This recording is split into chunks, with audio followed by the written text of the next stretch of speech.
Hi, thank you for joining me for the Bark Night podcast. This is a place for me to meet with other fans to discuss entertainment. I'll be touching on news, reviews, theories, and other updates relating to movies and shows with a general lean towards science fiction, comic books, horror, fantasy. Some of the big topics tend to relate to Marvel, Star Wars, and DC, but I try to mix it up as best I can. Like, subscribe, or comment to let me know what you think, and most of all, enjoy the episode. Thank you. I am here today with Jason Mincer. How's it going? It's going well. Good. So, this is the first episode of my podcast. Would you like to introduce yourself, Jason? Yeah. So I like to consider myself a connoisseur of, I wouldn't say as much comic books, but entertainment, definitely. I grew up a complete and utter nerd, escaping into the world of Marvel and Star Wars and pretty much everything that you could. I actually grew up in a household where my dad was a Star Wars fan and my mom was a Trekkie. So I got introduced to a lot. So it was actually kind of the opposite in my house. Really? Yeah, and so my sister ended up being a Star Trek fan where I went Star Wars. But I mean, I like Star Trek still, but I don't keep up with it the way I do Star Wars. I just watched Picard. Interesting show, let me tell you. But if you haven't kept up, they tie in a lot, and there's moments where I'm sitting there staring at the screen going, who are you again? I've seen all the movies, yeah. So I can say that. Okay. But I haven't seen all of the shows. I haven't seen really any of the shows that have come out in the last couple of years. It's hard to keep up because there's a lot. Yeah. There really is. But yeah, this is the stuff that I grew up on. It was the world that I would escape into whenever I wanted to, because, you know, as a nerdy kid, you get picked on. So you get to pretend you're a superhero for a little while. Not as a nerdy adult, though. No, we're actually respected now.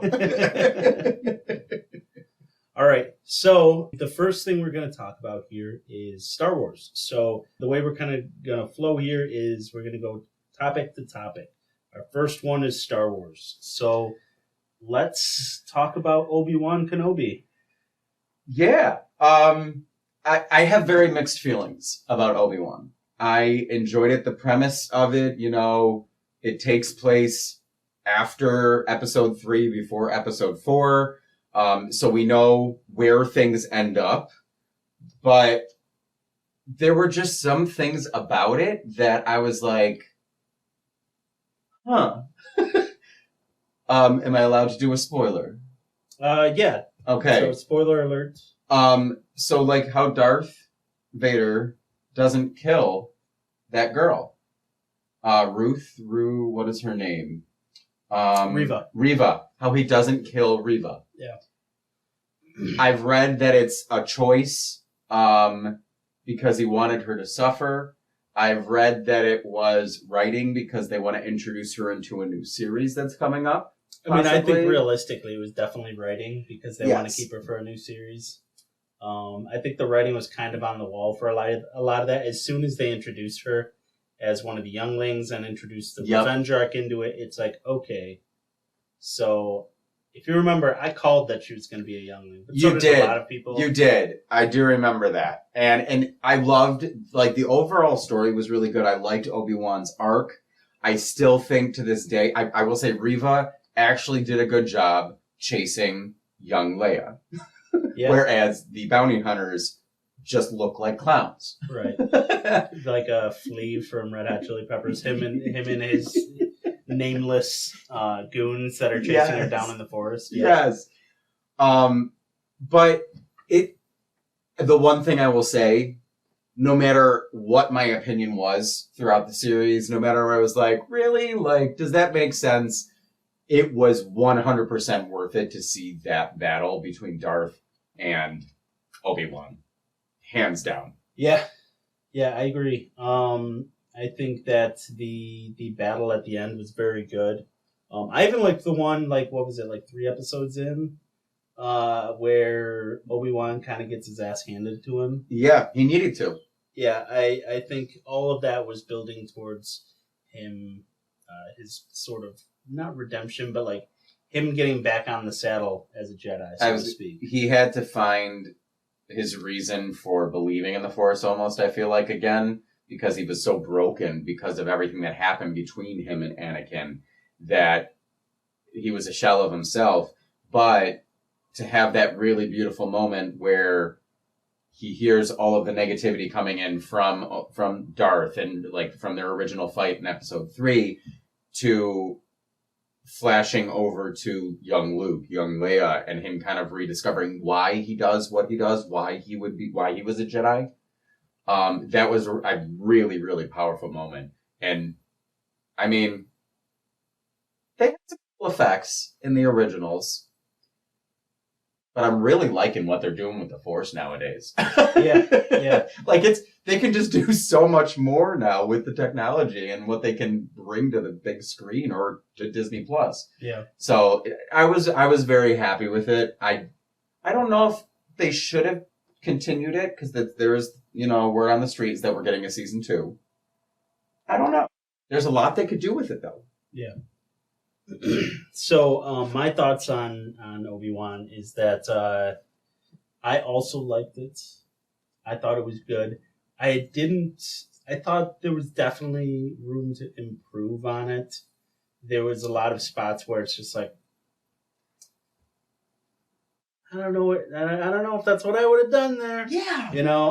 Just little tiny choices, right? Yeah. A lot of that. I think it was like the 3rd episode where they're running through the tunnel together. Yeah. And they all 3 of them split up. Yep. And it's like one of you something's bad going to happen. Yeah. Like if all 3 of them had stayed together the entire time, they would have gotten off that planet together. Yes. My big one is when Leia had to go into the like little vent room. And they're like, you're looking for the big red buttons or like the panel with the big red buttons. And she's just like searching through all of these cords. And there is a giant display with big red buttons. And I'm just like, what are they trying to do? Like they've played her off as this very creative, very smart girl, even being so young, that now they've placed her in this position where she can't see what's literally right in front of her. Yeah. So those were the tiny little things that I'm just like, yeah, maybe. And one for me was the initial fight with him, and so it's that thing where they're putting these characters in. So Reva and Obi-Wan both have a fight with Darth Vader where they lose, and yes, just because of the writing, they live through it. Yes. The same thing happened with Obi-Wan, and you're watching it, and he's getting thrown around like a rag doll, and it's like, well, I know he's not going to die because he can't. Right. And it's like, so how does he get out of this? And they did the same thing that they did in The Force Awakens, where when they get into the fight with the main bad guy in that movie, Adam Driver. Yes. And the ground opens up. Yes. Where there's a giant cliff between them. So they did the same thing. Whereas in this scene, now there's the fire, and Darth Vader can't get to him, and he gets rescued because of this fire. And it's like that only happens because you need it to. Agreed, because I think we've made it very apparent that if he actually wanted to, he could pick him up with the Force and fling him back. Like Ben Solo could have done the same thing in The Force Awakens. Like, it's not, they can force grip and like choke someone out from across the room. Yeah, he could have, I mean, so then a little while later, and like, so I think that's a problem that they have with the Force, whereas, so he can stop an entire ship out of the sky, but he can't grab Obi-Wan and just crush him, That was another thing that confused me too. Also, he grabs a whole ship out of the sky, but he can't grab the other ship out of the sky. Yes. It's a distraction. Yes! And that's the thing. The other one was on the ground, destroyed. It's not like the other one took off while he was destroying the other one, so he was distracted. He was already done. He had realized something was wrong, and then the other ship takes off. Yeah. And I was like... literally right next to it. Yeah, I was like, there were tiny little things in the writing, and Tim, my husband, he had said, he's like, well, Star Wars has always had holes. And I go, that you're not wrong with that.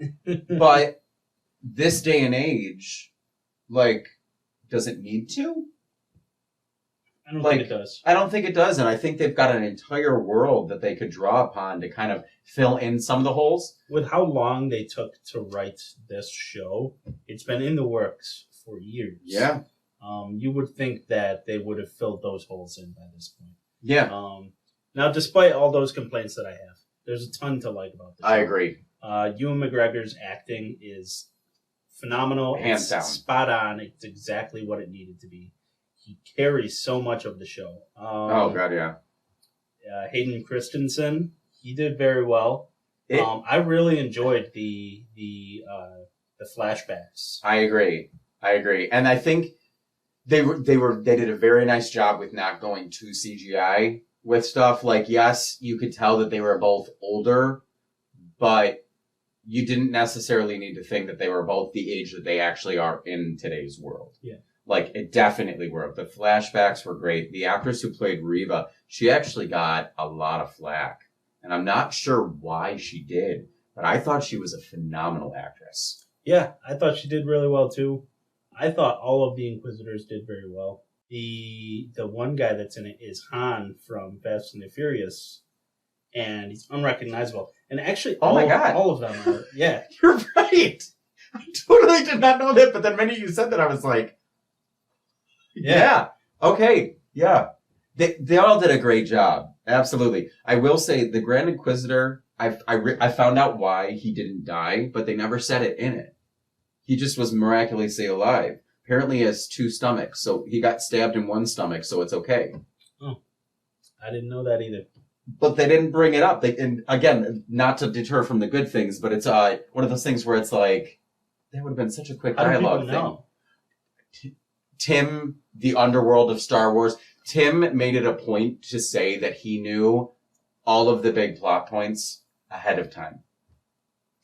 So there are Reddit things where everything comes, like, not everything comes out with great detail, but there is, like, we suspect that this is going to be happening.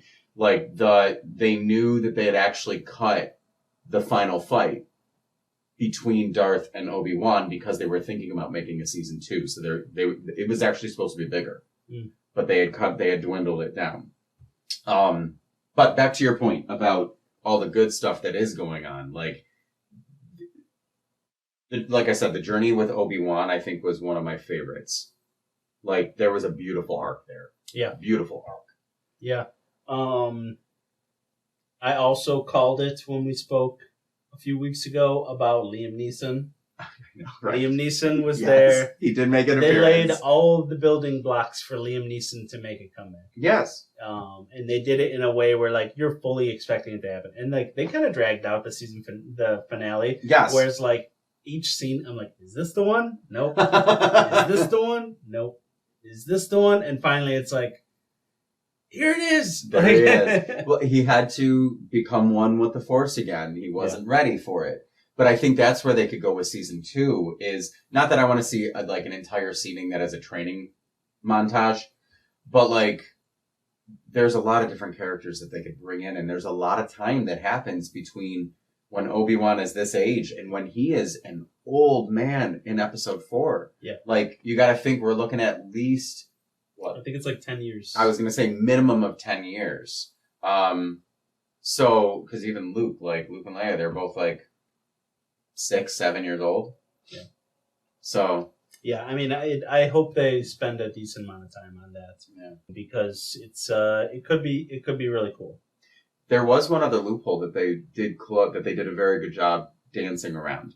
Luke Skywalker did not know what lightsabers were prior to episode 4. And Reva was walking around with her lightsaber on. But the way they filmed it and the way they did it, like, it actually did work, because the only time that he would have seen it was when he was actually crawling out of the hole.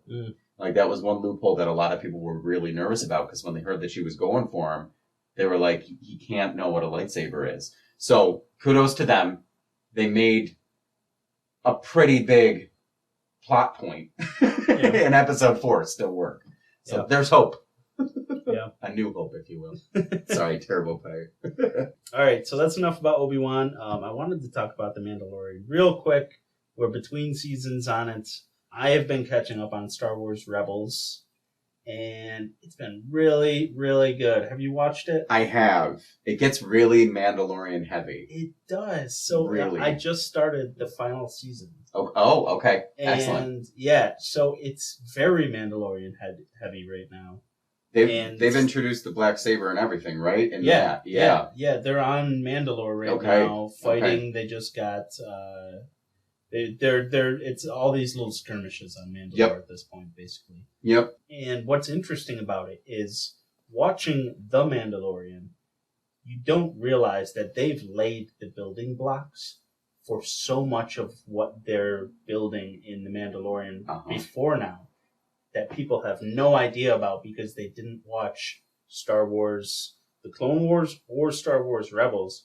And I mean, so one thing that I thought was interesting is that there's a scene in Rebels where Bo-Katan is offered the Darksaber and doesn't take it. Yes. And she says it's because she doesn't deserve it. She was already a leader of Mandalore and failed. Mm-hmm. And she doesn't want it. Now, it seems like she does want it now in The Mandalorian. So maybe she's come to terms a bit more with everything that's happened, and maybe that, I mean, I've only watched the first episode of the fourth season now. Yeah. But it's interesting that they've laid all of this groundwork. A lot of people have talked about how they need to get away from the Skywalker saga. Very much so. Yeah. So Dave great Filoni, saga, but it is great, but they've played its part. It has. Dave Filoni has really built the new saga, and it's all in series form. Excellent. So that's something I've really been enjoying.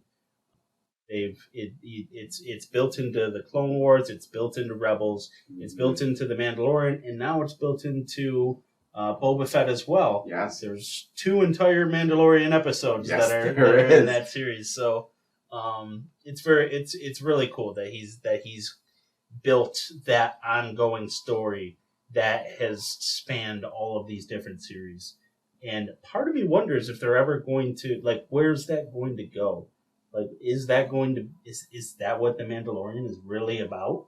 You know, because it might not be about him and Grogu. It could be about the rise of Mandalore again, you know? Or maybe they're building towards that being a different series. I don't know, but it's you know, it's hard to tell where the end of that story is going to be. It can't go on forever, but they've got so much that they can do, and that's the thing. Like, I've always enjoyed the original trilogy, the 6 movies and the 9 movies, but to watch Clone Wars and Rebels, it was, for lack of a better term, a geekgasm, because there was so much more that unless you read the books, you wouldn't know.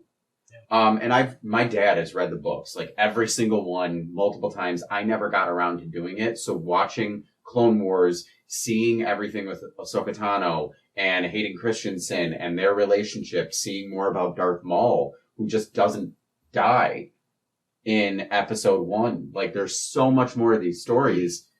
I found it so exciting and so interesting. And I really am very excited for where they could go with a lot of this. I think we are going to see some sort of rise of Mandalore again, because the way that they left Mandalore season 2 is he has to go back to this planet to essentially, what's the word I'm looking for, like replenish or kind of earn back his honor, but it's been destroyed. Like, access to what he even needs has been destroyed, which if Mandalore was still the power that I think we've seen from other series, that wouldn't be the case. So I think we're going to see a pretty devastated Mandalore, which leaves it very open. Yeah. I kind of hope for almost like a Star Wars Game of Thrones style, intrigue of who's going to be the ruler of Mandalore. We kind of get some of that in Rebels. Absolutely, in my opinion. And that's all I'll say. You have to finish it. All right. But yeah, enjoy it. I think it was for a cartoon. I know when people say cartoon, sometimes people still to this day are like, you watch cartoons? Like, yes, absolutely I do, because some of them are better than regular TV. Yeah. I mean, it's been great. It's been great. Yeah. All right. So is there anything else you want to touch on for Star Wars, or you want to move on to the next topic? I'm just excited for what's coming next. Like, I want to see some more Ahsoka Tano. I just want to see how they're going to continue to build it out. I have nothing but excitement for it. Yeah. They have Andor is the next thing. Yes. I have no idea how that's going to wrap into the rest of the franchise. But, well, it has to be before Rogue One. Yeah. We know that, but how else it ties in? It looks very spy-esque. Yeah. We've got some great actors in it. Yeah. From the preview, so we'll see. Yeah. We'll see. I'm excited about that. I think it's going to be good. And then, I mean, it doesn't need to tie into anything. No. To be honest, and it'll probably be better if it doesn't. In all honesty. I agree with you. I will say a good story. You know? Yes, exactly. And I think the one thing that I've learned about Disney and Marvel is that no matter how much I might not like something, I'm always going to come back. It doesn't matter anymore. They've got your money. They've got my money even after Black Widow. I think that is a good time to transition over to Marvel. Marvel is going to be our second topic. So I guess first off, let's talk about Ms. Marvel. Yeah. We are 5 episodes in? I think 4. 4? Is it 4? Yeah, 4 out of 6. So we've got 2 left. I have been very pleasantly surprised with this show. Yes. It's not extremely action-packed, and I think that's good. You know, it can't all be these big blockbuster effects-driven giant battles, you know? Yep. And it's not that. It's a coming-of-age story. It's a breath of fresh air. Mm-hmm. And I find that I'm invested in not the action as much as finding out what her connections to her family are. Yeah. And her family's history and where her powers come from, all those things. Yep. I think so this is one that I don't really have any complaints about. And I also didn't have, and it's helpful that I didn't have any expectations going in either. Agreed. I just kind of, like I said, they have my money. I was going to watch it one way or another. Yeah. Like, I thoroughly enjoyed it. I actually love that for me, it's almost, I used to watch Scott Pilgrim vs. the World. Yep.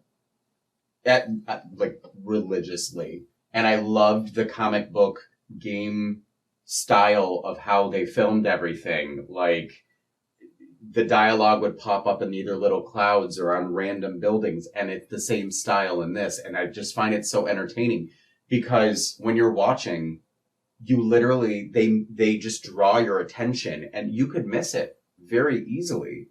But if you're paying attention, there's so much to see and there's so much character in this. I also love that we're seeing something different. It's not your Captain America, good old white boy taking up the mantle. We're seeing heroes that have been around in comic books and everything from different cultures, and I love the representation that's coming from that. Yeah. I think it's very powerful, and also I love learning about it too. These are stories that you don't know necessarily. And I think it's great to get the opportunity to learn more about the history, but also have the fun side of there being lore and a comic superhero that comes along with it. Yeah, and I think it's a really good point. It's there's all these different ways to learn about different cultures. Yeah, and what different cultures' backgrounds are, and about what they look like, what they sound like, what the music is like, yes, what the clothing they wear is. There's all these different ways to learn it, and Marvel is kind of capturing all their audience with it by, obviously I could travel to Pakistan anytime. Yeah, I could start watching Pakistani movies. Yep. I could start on TV shows, and maybe I will at some point, but this, for me, was my introduction Agreed. to that culture. And I think for a lot of people, it's their introduction to the culture. And where people go with that next is for a lot of people, they may not have known anything about this culture if it weren't for this show. Agreed. For whatever reason, not for out of any negativity or malice or anything. They just, sometimes people just, they got their bubble. Yep, absolutely. And their bubble might include Marvel, and this was their introduction. So I think it's really cool that people are being able to be introduced to this new culture. The same thing was with Moon Knight. Very much For so. a lot of people, that might be their introduction to a very realistic and modern Egyptian culture. Absolutely. There's a lot of things in that show that were extremely accurate. Mm-hmm. It's nice to see a Hollywood studio take the time to get people that are actually from that culture so that you get the realism and the authenticity. I think all those things are really great.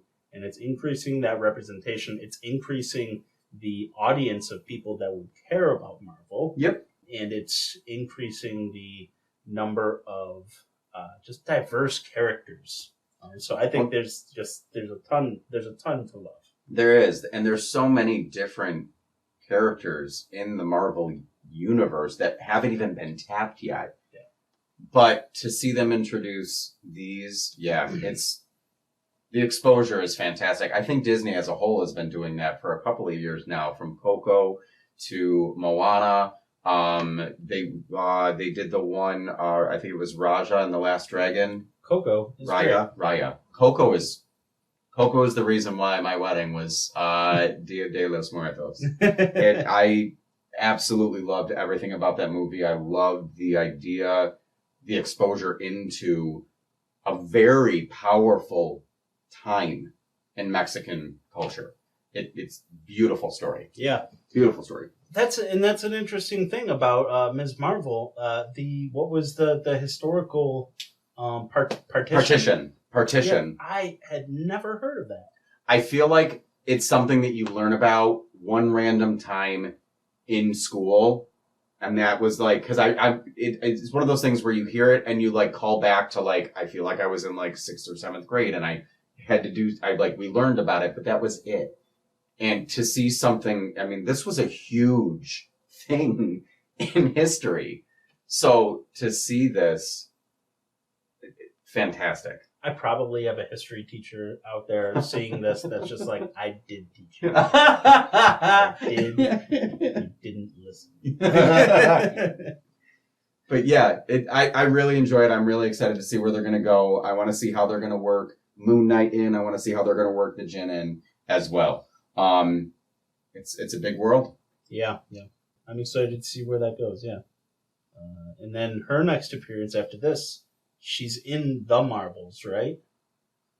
I don't know. I would hope so. I would imagine. I would hope so, yes. Her and Captain Marvel, and I feel like that'd be a great place to introduce Marvel Girl. Okay. I think I heard there's also a male Marvel that they're talking about introducing as well. I believe I heard that. Maybe. So you know how it is. There's so many Marvel rumors Man. out there. Yeah, like I can't remember what his name is, but it was a male Captain Marvel. Maybe it has something to do with the multiverse. It's not like Marvel. No, I don't think so because I know that. Yeah, that's different. Yeah, I don't know. Yeah, I guess we'll see. I don't know very many things about that movie. Yeah, so they haven't released too much yet. Yep. Doctor Strange is available on Disney Plus now. Yes, it is. We have both seen it. We both enjoyed it. Anything you want to touch on for that movie? I was happy with it. We've had a number of conversations about this. When they started the whole WandaVision journey, I really thought they were going to pull in. Is it Mephisto? No, not Mephisto. Mephisto. Like that storyline with her children and like everything. And I made the one golden mistake, and I've never made it again. Where as WandaVision was coming out, I would research, I would read up on it after every single thing I didn't just sit back and enjoy the ride. And I think that going into this definitely helped me because I was able to enjoy the ride. They did a great job with their jump scares. Yeah. Sam Raimi, there were moments in there where I was like, something's coming. And I would just kind of do that like, ah! Because like her hand would shoot through the mirror. I really did enjoy it. Yeah. We've talked about this before, but I am worried about how big the world is becoming with Marvel. Because I think that, one, we're still going to see Wanda in some way. We saw a different Wanda from another, version of the universe. Whatever Earth that one was. 838, I believe. 838, was that the one? Yeah. Okay. And I think her sacrifice was justified. Like, I like that she did that. Yeah.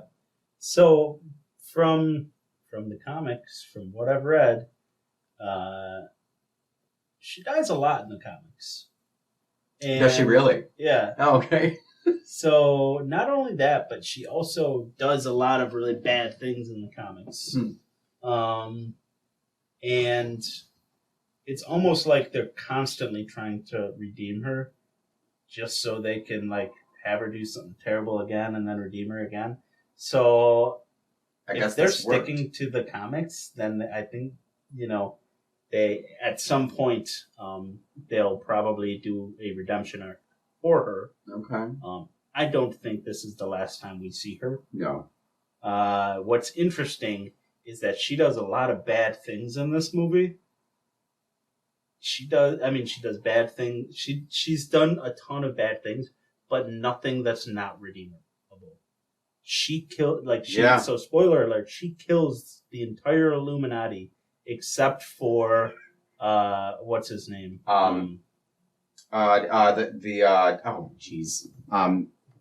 Is it Geordie LaForge? That's a Trek thing, and that's not even close. Chiwetel Ejiofor. Yes. Is his real name, but I can't remember his character. Mordo? Baron Mordo, yes. Yes. So she kills everybody but him. Yes. But the only people that care about that are not in our universe. Agreed. So there's no reason the Avengers wouldn't, they're not going to hold that against her. No. They don't know. Yeah. Doctor Strange is the only one that knows. Yeah.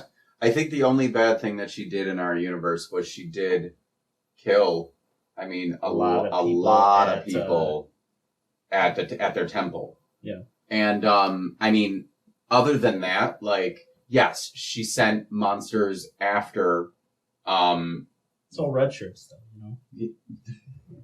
Oh, red shirts? What do you mean? Red shirts is a term Star Trek. Oh, that's right. They were always the person that was going to go down. It's like she didn't kill anybody that's of importance. No, not. It was a random person that was walking down the street that just apparently didn't look up to see a giant squid-like monster throwing something. But it was. I think if she can redeem herself, she didn't hurt enough. She personally, the only people that she hurt when she was there was at their temple. Yeah. And if Doctor Strange can forgive her from another universe. Well, and it's also worth noting that all of it is because of the Darkhold. Correct. That's what it does. Yep. It doesn't matter who. It corrupts everybody. It has corrupted Spider-Man even in the comics. Okay. Peter Parker, who's like the incorruptible, the Darkhold did corrupt him. So it's corrupted damn near everybody at some point or another in the comics. So that's just what it does. And the movie showed that too. That's why we had 2 different evil Doctor Stranges in it. Yeah. Because that's what it does. So, if she comes back, I would imagine it would be as a version that's not corrupted. I agree. The one thing that we did notice is, so the version that she went to in Earth 838, she didn't have powers. She never tried to use any powers against our Wanda. Did she ever have the opportunity to, though?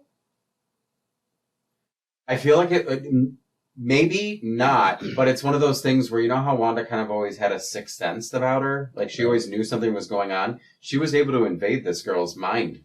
Well, and that's one thing that, like, so when she you were obviously, like, attacked by something, like... Yes. And then they come back and she's just, like, taking a nap, waiting for it to happen again. Yes. So, yeah, I mean, all of that lends to the fact that I think that all of the heroes in that universe were somewhat incompetent.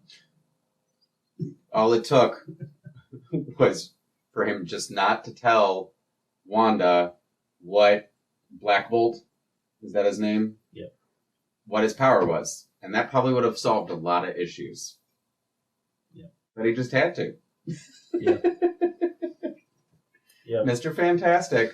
I hope they keep John Krasinski around to be Mr. Fantastic. They have for to. the long term. All you have to do is shave the beard off, and he's young again, and then just let it grow back when I'm on to be old now. And I have said, and that's true, and I have said Emily Blunt would be a great Sue Storm.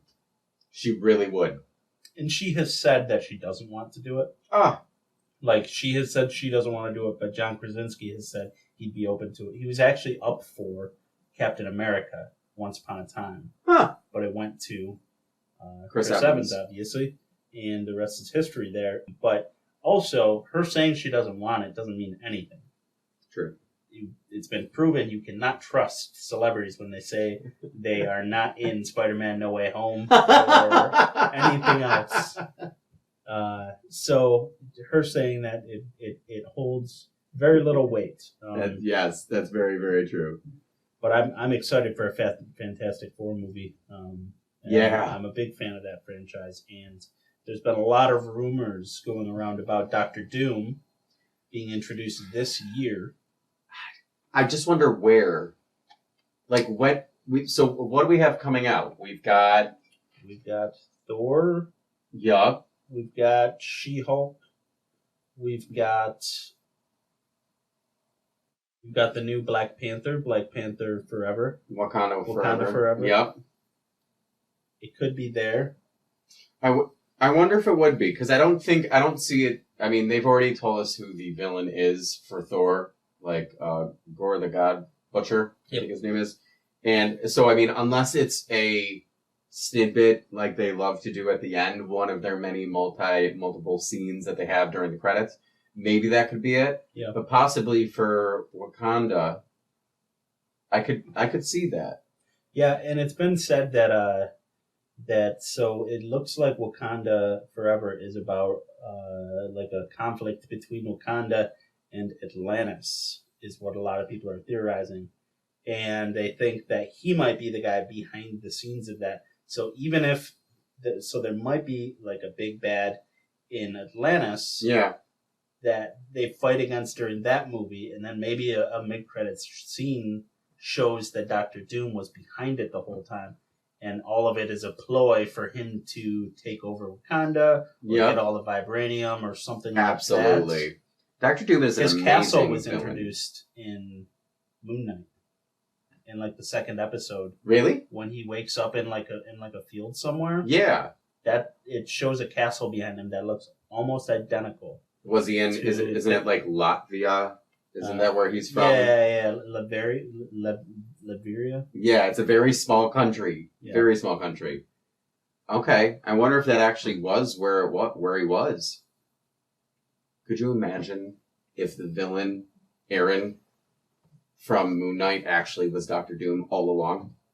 I would be to see. So I will watch Ethan Hawke do anything. He does a great job. He's a great actor. Like, fantastic. There's very few things that I can think of that I didn't enjoy him in. So yeah, that would be an interesting twist if that was something, or maybe we saw Doctor Doom and we just didn't realize it. Yeah. Maybe he was already introduced if that was it. Yeah, and or maybe he was there pulling some strings too. Yep. Maybe he was and the truck. I almost forgot about this. The truck that with the cupcakes in it. Yes. That he's like throwing the cupcakes and stuff. one of the boxes in that in the back of the truck says Von D on it, as in Von Doom. So Victor Von Doom. I wonder if that was that. I wonder if he did get teleported there. I would not put it past Marvel to totally put a giant Easter egg like that in the picture without us without anything except for something as tiny as that. Yeah. So it wouldn't surprise. So it's possible he was involved in that whole thing. It's possible it's just an Easter egg, but I don't think it's a coincidence. Yeah. Or maybe it was just that Moon Knight and the villain, Aaron, were literally just there for that specific reason, or they thought that in this tiny little province, like country, they could find the Scarab. Yeah. Or yeah, like, I mean, villains are always willing to, come on in, do your thing over here. Yep. You do me a favor, I do you a favor, or, something along those lines. So, I think it's going to be introduced again. Yep. No, that's exciting. Very exciting. We also have, the new Thor is just about to come up. Can't wait. Come out. That looks really good. It looks really good. I'm excited. I know that we talked about it. You said you had the comic as well. Yep. Yeah. And I've always been, I may be in a very small minority, but I've enjoyed every single Thor movie. I am glad that they toned down the blonde. From the first one. Eyebrows is really good. It was a bit much. It completely washed him out. But I mean, let's think back to the first Hulk that we saw. Things were different back in the day. But I've enjoyed Thor in the Dark World, was it? The second movie? I know people hated that movie. I enjoyed it. It's disappointing because the Dark Elves and the villain in that movie they're really cool in the comics. So the fact that their story didn't get more juice to it is just really disappointing.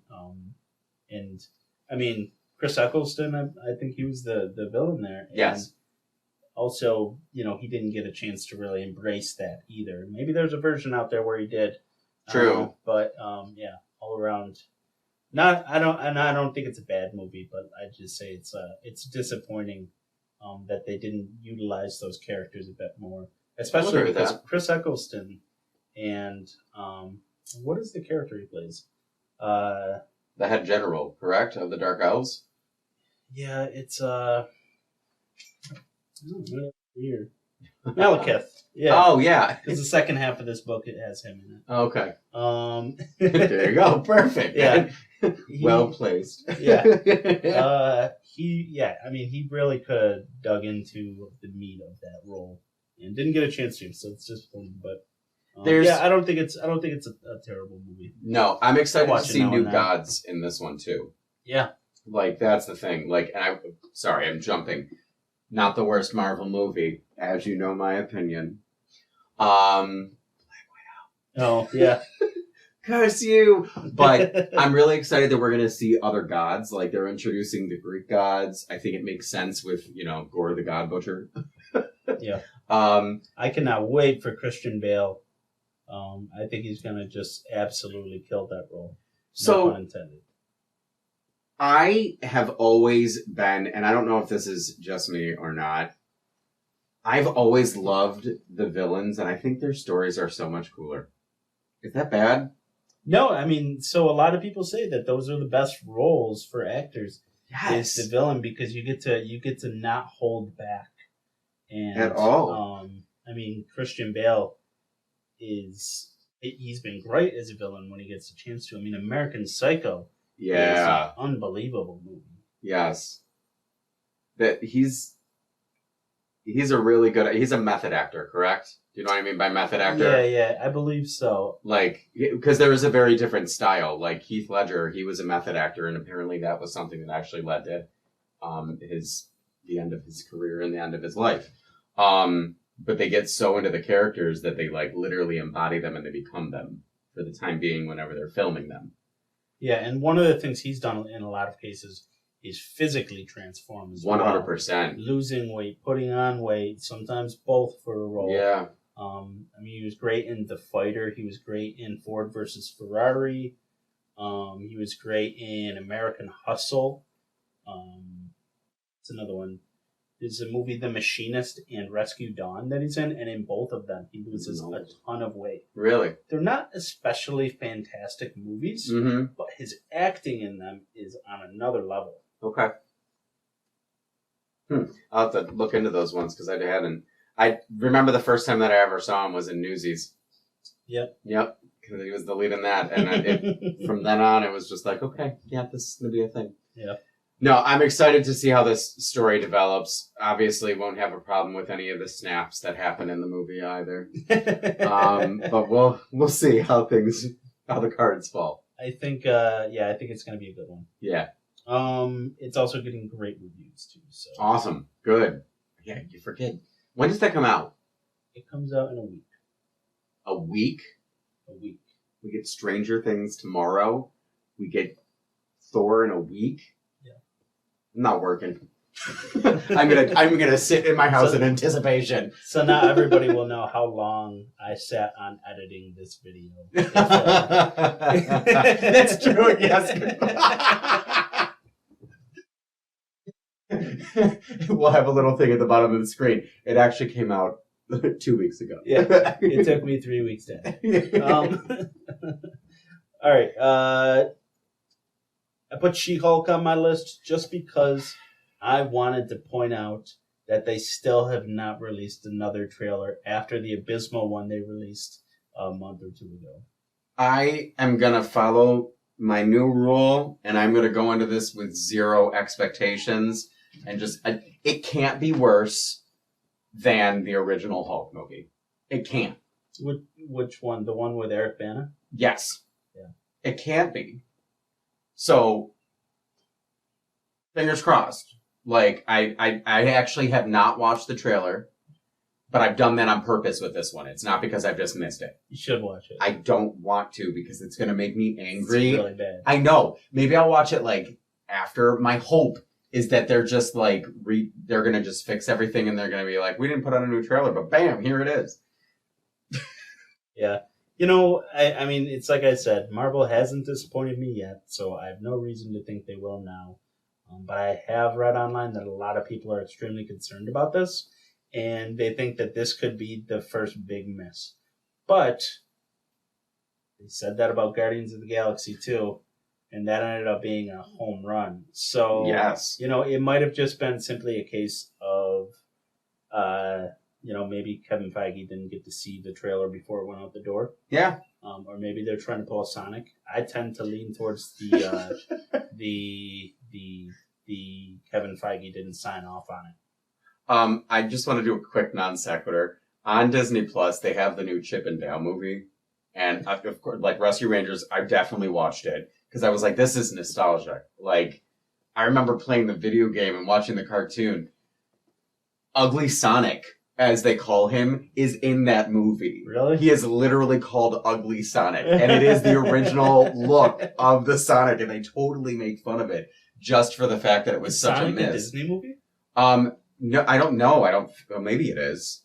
I didn't think it was. Because I think Sonic 2 just started on Paramount Plus. Ooh. I'm surprised. I do want to watch that. I'm surprised they let them do that. I've got a handful of things that I need to just like buckle up and watch. I still want to watch the newest No Way Home Spider-Man movie again. I want to watch Multiverse again. I've seen that a whole bunch of times.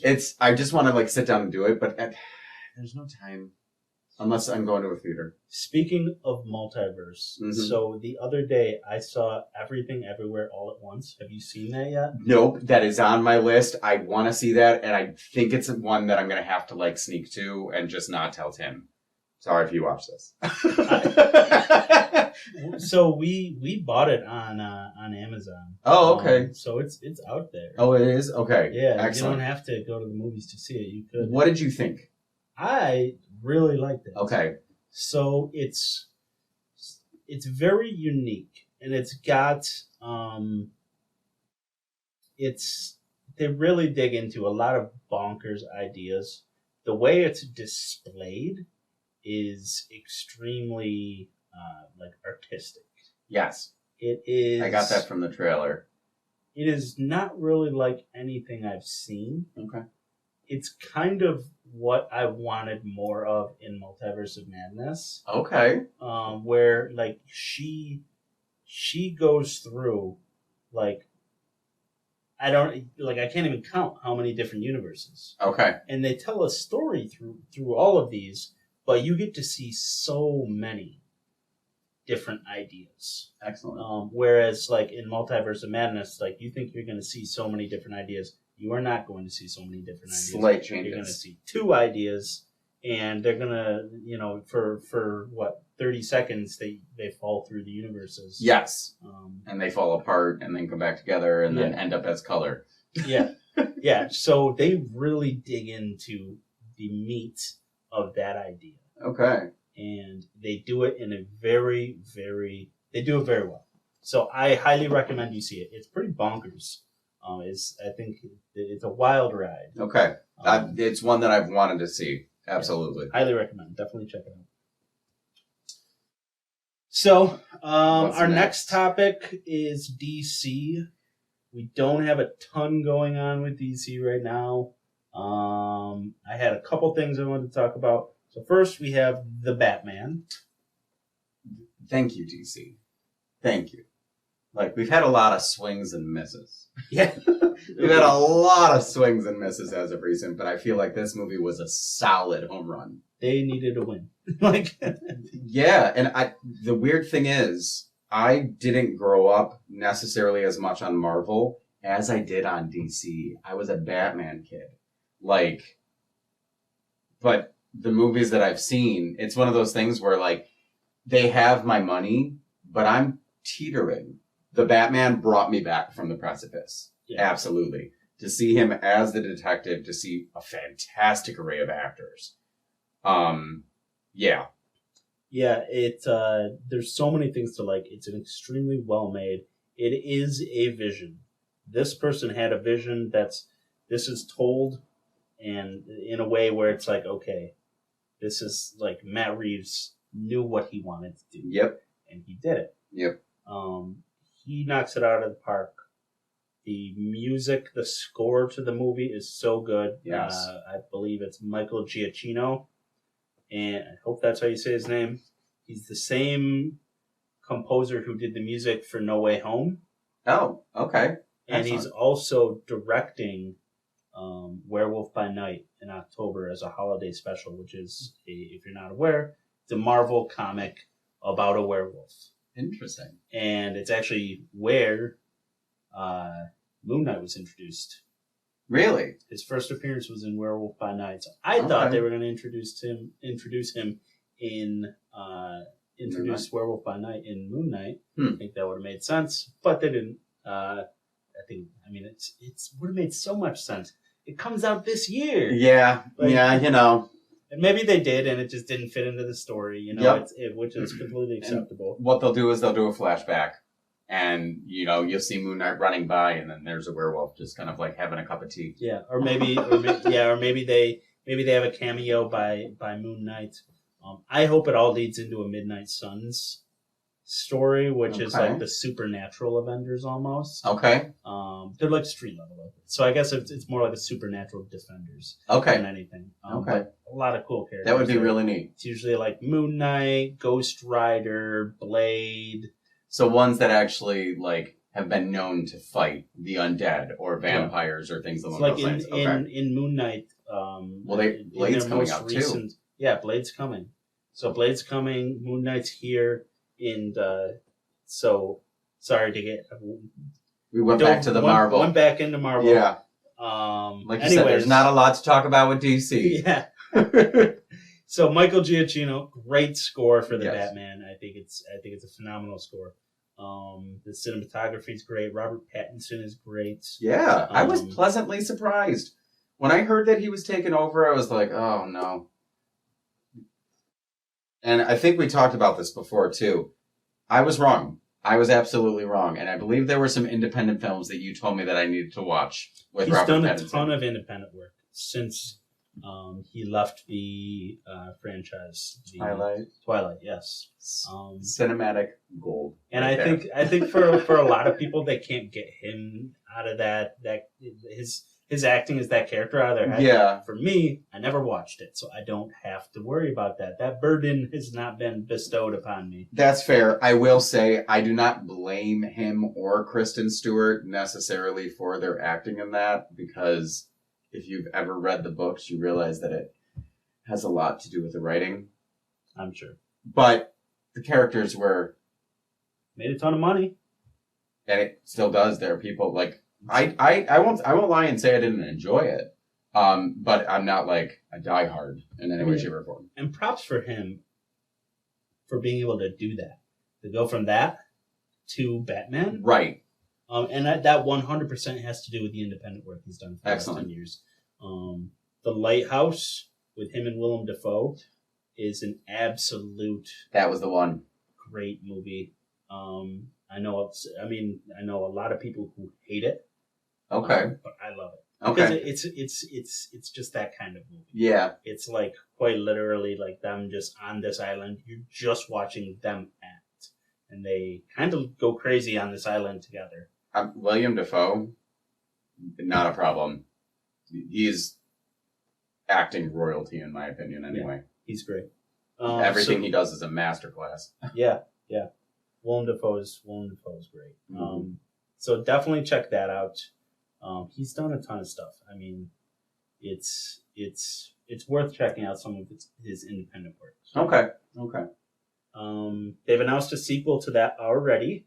That's not the Penguin spinoff, correct? No, that's a spinoff. That's okay. An HBO show. Excellent. That they're going to do. Which I'm looking forward to that too, because Colin Farrell killed it. Unrecognizable. Yeah. And I saw an interview with him where he was saying that he is he felt like freed by the prosthetics because he wasn't himself. Not at all. If no one had told me, I would never have known. But great interpretation of the Penguin. Great interpretation of the Riddler. Like, we've seen the comic book Jim Carrey, everything's a giggle, but like, we got some meat and potatoes from this Riddler. And it was really cool. I loved it. And yeah. I've always enjoyed the Riddler. And like, I will say, the Joker is hands down my favorite villain of all time. Chaos for simply the case of chaos. Nothing more, nothing less. Chaos. But the Riddler, I was always because just of the puzzles that he put together. And the video games were always such a letdown. Like, you got to fight so many cool villains, and then the Riddler would be like, figure out how to unlock this trap. And you're like, come on, like, give him something more than like a question mark hanging on a wall. Yeah. Yeah, and I think I told you this. My favorite DC villain is Scarecrow, and I still feel like he hasn't been done quite right. I liked what they did with him in Batman Begins, but I don't think they ever. I mean, he wasn't the true villain of that. No, movie, and I think he could be. I agree with you, but I think they need to do what Marvel just did with Multiverse, and they need to make their first ever DC horror movie. Because if they're going to do Scarecrow right, it is going to be a horror movie. Yeah, hands 100%, down. 100% it should be. Everything about you hallucinate your worst fears. You're asking for a horror movie. And honestly, they could do him in this world that they just reinvented. His powers are all chemical based. Like, it's not like a Clayface type situation. Yeah. Like, they could easily do him. That would be a fantastic sequel. Yeah. I would love if they did Scarecrow for the sequel. And I think it could totally fit. Mm-hmm. I still want to see Poison Ivy at some point, but I'm willing to wait until they can do her justice. I mean, I would love to see that. I think that I know a lot of people have said that one thing they don't like is the hyper realism of the world that Matt Reeves created. Mm-hmm. I don't think it needs to be. I think it's grounded, mm-hmm. but I think there's a way to introduce all of this in a way that, like, it's just done in a realistic way, you know? So, like, I think they could easily do Poison Ivy. I think they could introduce Swamp Thing. I told you about this before, but I'm going to say it again. I have an idea for a Batman movie that I think would be absolutely like scary. What is this? I'll remember as soon as you start telling me. All right, so in this hyper realistic world that they've created, I would love to see a Man-Bat movie. Yes, you have. I agree. And they could do it in a way where it's like a body horror type thing. And they could do it like kind of like, so they keep making these movies that are like, okay, their Joker is king of comedy mixed with Taxi Driver. Mm-hmm. Their Man-Bat could be The Fly. And because, I mean, it's a similar story. It's a scientist who's trying to come up with these breakthroughs, and a freak accident occurs and he turns into a bat, and he's an absolute monster. And I think they could do that with in this universe where it's like hyper realistic.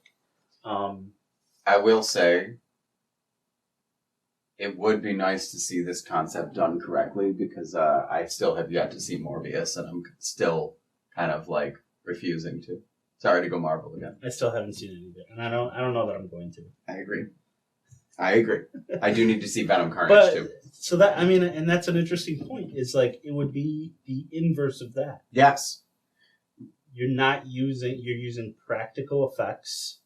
You are depending on the sets that you create and the makeup, and not necessarily.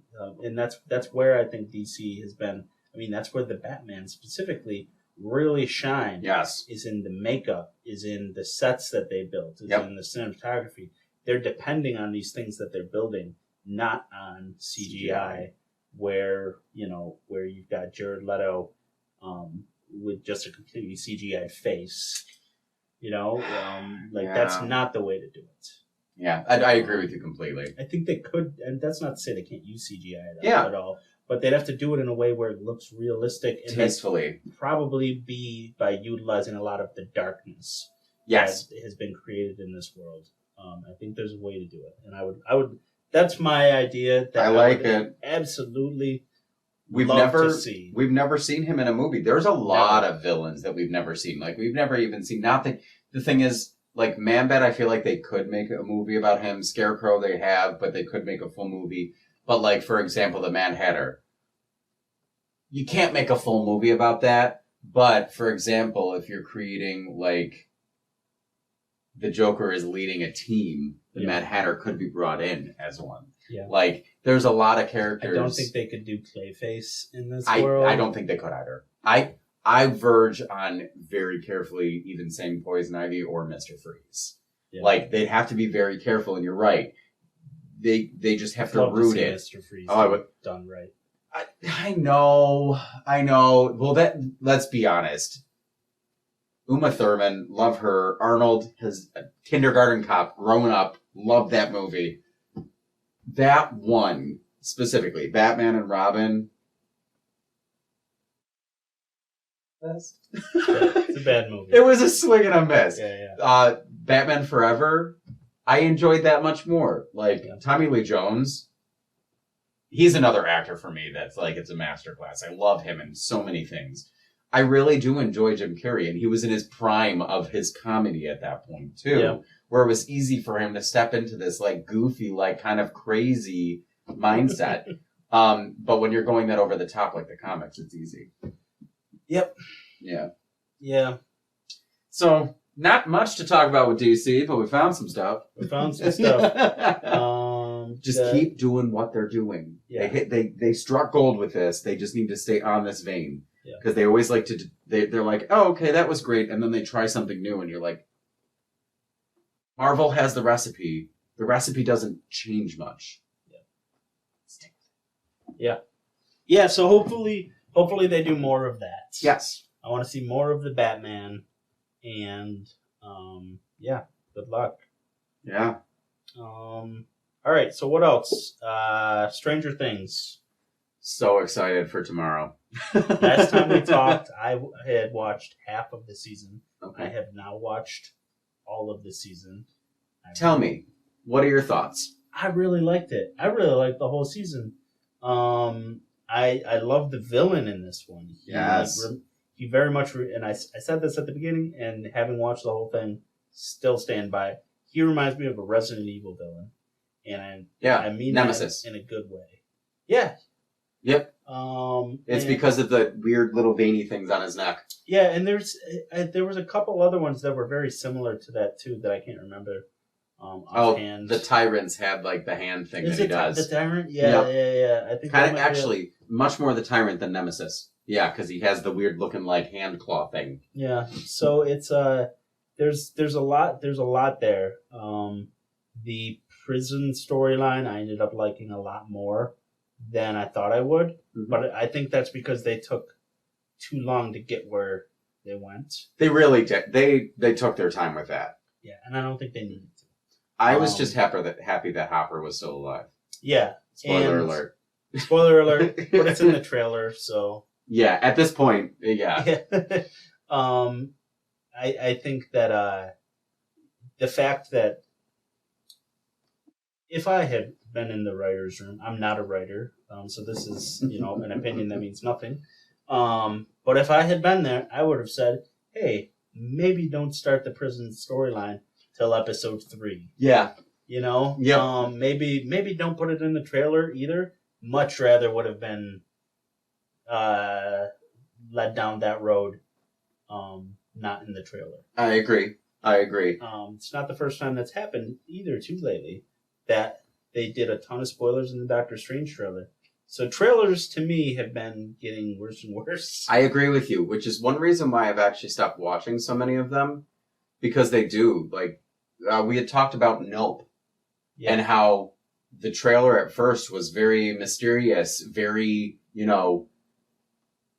that director, he, what's his name? Peele.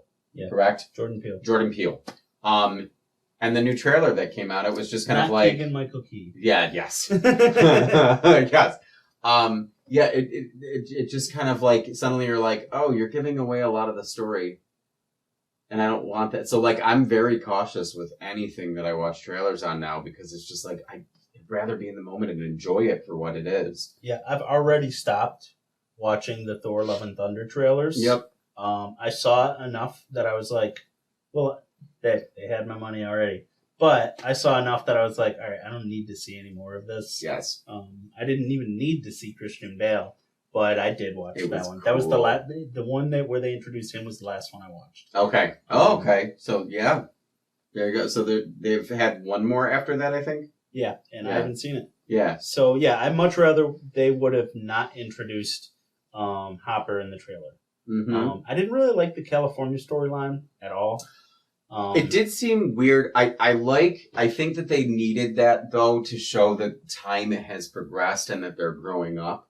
Like, one of the big things that I saw is that they're leaving the Goonies behind. It started off like the Goonies. It was a group of kids that were, exploring and finding things, and like they're grown up now. Yeah. Maybe part of the reason I didn't like that too is because I think I don't need to see very many more bullying storylines. Yeah, I feel like I've seen enough of those. Yeah. I think, especially with everything that's always in the news. Yeah. There's enough terrible things in the news that so maybe that just hits a little bit too close to home with everything you always see about bullying. Yep. And people acting out from bullying, and well, they got the disclaimer too. I don't think I need to see anymore. Yep. Yep. So that storyline to me was like, it was also one that we're like, it's not like they spent one episode bullying her. They spent a few until, yeah. So the penultimate slap in the face. So, but yeah, I mean, I loved it. I think, I brought up to my friend earlier in the season that I thought it was interesting that all these things keep happening in their world that seem to like echo into the other one. Mm-hmm. So like how the villains seem to always match up with their D&D games. So I feel like now that I've finished the season, that is like something that I still feel. That like there has to be some connection there, and they've shown that there is. Yeah, yeah. Because of like the diary and them being like, oh, this is like the world. And so I had been wondering about that too, like how, because when they're like, oh, we need to get to the house to get the guns, because I have a gun in the house. Yep. And it's like, but you don't know that's going to be there because you don't know what this world is like. Well, and they had that moment of realization of that, because if you remember, they just thought it was a mirror before they got to the house. Yeah, but so once like they if got I to the put house, a glass down here, yep, that glass is like materializing over there. Exactly. But what they actually found out was that it wasn't a mirror. They had actually traveled back in time. Remember, there's a time lapse. Yeah. So it's like a snapshot of what the world was in 1983 or whatever. When number one was sent over to that world. Now, how number one lived in Hawkins? Well, I mean, because of the house. So you got to think because remember, it's according to what they did. They said there was a point in her diary where it just stopped on a certain date, and I think it was the date that Barb died, or it was somewhere around there. No, it was the date where Was it something with Will? Yeah, they said that it was the day Will went missing. That's right. So like that's when everything stopped progressing forward. So how that all ties together, I don't know, because you have to think this world, in my opinion, was created and brought to fruition by Vecna, number one. Something about him when he went over, because when he got teleported over at the end of that part, it was literally a barren landscape just with lightning bolts coming down. Something happened, and I'm looking forward to figuring out what that is very soon now. Yeah. How did the Upside Down, because that's what I have seen, is that what we're looking forward to in this next part, which, mind you, buckle up, because it's about 4 hours between 2 episodes. We're going to learn how the connection between Vecna and the Upside Down actually became what it was. Yeah. I'm excited to see it. I'm thrilled. And I was very happy with this season. Very much so. I just want to know how the Mind Flayer plays into this. Because is the Mind Flayer is Vecna the main villain, or is the Mind Flayer the main villain that's using Vecna as a general? Yeah. Because they said that Vecna's a general. That means that there's got to be someone above him. So maybe it was a world once upon a time, and when he got pushed over there, the world, that's when Hawkins became part of that world. Okay. Maybe. Yeah. That would make sense. I figured that when she sent him over there, that was the first time she's ever opened the portal. Yeah. Like, that part I did call. I was like, no, that's the first time. Because it didn't look anything like it when he was getting electrocuted and his skin was getting destroyed and he was becoming the tyrant. I thought I still had an episode to go after that episode. I'm so sorry, that's disappointing. I thought there were 8, and there were 7. And so I didn't know I was watching the final moments of the season, and actually Sarah walked in, and she's like, oh, is this the last episode? I was like, nope, I got one more left. She's like, this seems like a last episode. And I was like, it does, doesn't it? And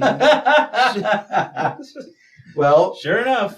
Just wait until tomorrow. There'll be 2 more. Just wait until tomorrow. Yeah, that's exciting. That is very exciting. Life will go on hold. All right, so is there anything else you've been watching?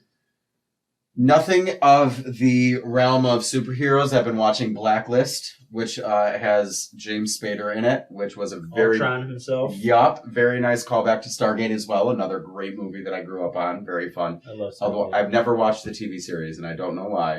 I watched the first couple episodes of the first series they did. And I watched all of Stargate Universe, but that was because it wasn't connected to the rest. It was basically like a Lost in Space type thing. And it was really good. I really enjoyed it. But that's about it. Yeah. I did actually watch on Disney Plus The Quest. Very interesting concept. They have built an entire mythical world, as Disney does, and they have an entire storyline and actors who are acting out the storyline about 2 kingdoms, or a number of kingdoms, and an evil sorceress taking over. And to stop the evil sorceress, they bring in like 8 kids from around the U.S. or maybe around the world as kids. They do not play characters. They are themselves, and they have to complete quests to actually save the kingdom. And it's like they're living a real life, but a real life LARP situation. It was very interesting. Yeah. Sounds interesting. I'll have to check that out. Yeah. Very kiddie, but it's Disney. They already have my money. Yeah.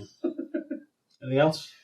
That's it. What about on your end? So I've been watching 1883. Okay. Which is a prequel to Yellowstone. Oh, okay. Never seen Yellowstone, but I like westerns, and this is basically like an Oregon Trail show. Oh, and it's limited to only 10 episodes, so I've really been enjoying that. It's got Sam Elliott in it, and great actor. Yeah, and so I love westerns. I love Tombstone. He's in Tombstone. Mm-hmm. Billy Bob Thornton is actually in this for one episode. Really? And so it was funny because it reminds me of Tombstone. I think that's like the only other time he's been in a western, and he's like the polar opposite of the character there. Huh. I very much think they were trying to do that. Yeah. Whereas in that one, he's like a chubby gambler that's like was gonna shoot Wyatt Earp in the back. Okay. But in this one, he's like a sheriff who is hunting down people who were I think like horse thieves or something. But a Red Dead Redemption style. Yeah. And so he's a bit of a badass character in this. Okay. So I think it's almost like his redemption of his western. Okay. But otherwise, I mean, it's the Oregon Trail. They're trying to get from Texas to Oregon. That's it. Yep. And watch out for that dysentery. I really enjoy it.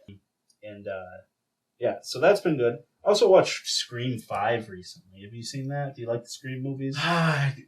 So I did enjoy the first one. Very, very much so. I enjoyed the second one. Third one really got out for me, and I just fell off the bandwagon. I did hear that the most recent, which is Scream 5, correct? Actually wasn't bad, though. Yeah, I enjoy it. There's a lot of things I really liked about it. And it's very much a Scream movie. A lot of things were like somewhat predictable. Okay. They kind of lead you right down the path for a lot of things. But the cast in it, I think, was just very strong. They brought back the originals as well. They did. They brought back David Arquette, Courtney Cox, and Neve Campbell. Drew Barrymore wasn't in there for some reason? No, I don't know why. Weird. Yeah. I think it's worth seeing. If you have Paramount Plus, it's on there. Okay. It's included. So excellent. There's some characters that were in Scream 4 that are in this one. Okay. So if you've seen the first 3, you might as well watch 4 and 5. But I don't think it's essential that you watch 4 before 5. But I enjoyed it. It's hard for me not to think of Scream and not to think of Scary Movie.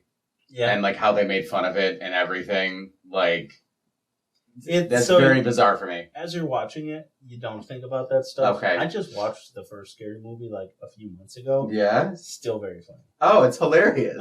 They definitely, once you get up into the higher numbers, they start to fall off. It's really but bad. Like Scary Movie 1, 2, 3, gold. Scary Movie 2 is still hands down one of my favorite. Scary Movie 2 is awesome. I've thought about showing Sarah Scary Movie 2 so many times, but she wouldn't get any of the references. Oh no! So like there's homework. I was gonna say there is good homework to have here. Yeah. I mean, you've got some classic horror movies like from that. The Haunting. Yes. What Lies Beneath. Yup. Hollow Man. Yup. I mean, watching just those 3 might get you most of the way through it. It's enough to get you through it. Yeah. The Haunting is the big one, obviously. Yeah. But yeah. What Lies Beneath, literally just for one joke. Yes. But that joke is great. It is. It is. Hollow Man is a solid movie in general. I'm a big Kevin Bacon fan. Same. So I'll probably watch that eventually anyways. Yep. Solid take on the Invincible Man too. Yeah.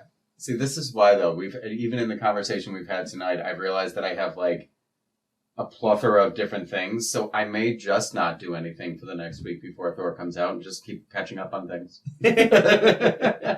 I don't know if the world can stop spinning for that. Well, thank you very much for joining us.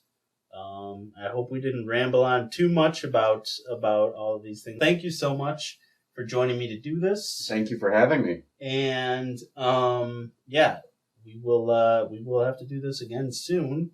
And please stay tuned for the next episode that I do. I don't know who the guest host will be on there. It's always possible that I don't find anybody else that ever wants to do this and it just ends up being Jason again.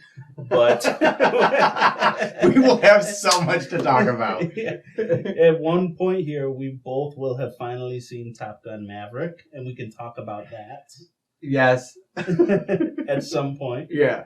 But I would love to get back together and talk about Thor at some point here. Yeah. And our thoughts on finishing Ms. Marvel. Yeah. So, we'll definitely have to do this again one way or the other. Sounds great. Just a matter of when. Thank you so much for joining me. I hope you enjoyed watching or listening to the episode as much as I enjoyed creating it. For the latest updates, please like, subscribe, and visit my website at patrickbark.com/thebarknight. Thank you.